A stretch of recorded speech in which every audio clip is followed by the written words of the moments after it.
Hello, my name is Aiden Wood, and this is my code and circuitry for the servo controlled by Joystick. To start, just one second. To start, we have my code.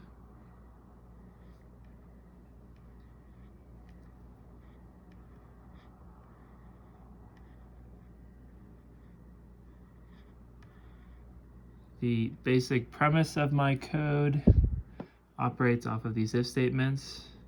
The intensity, which is the potentiometer reading of the joystick.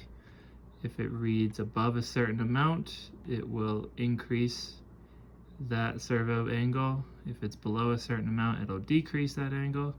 If it's between a range, the servo will stay at 90.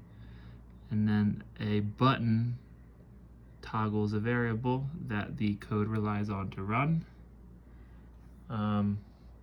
Here's it working.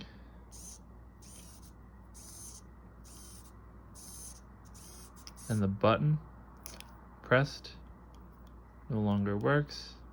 Pressed again, back to working. Here is the serial code. That 1 is a test variable I put in there because my toggle wasn't working. So press the button, now it's deactivated. It doesn't move. Pressed again, now it works.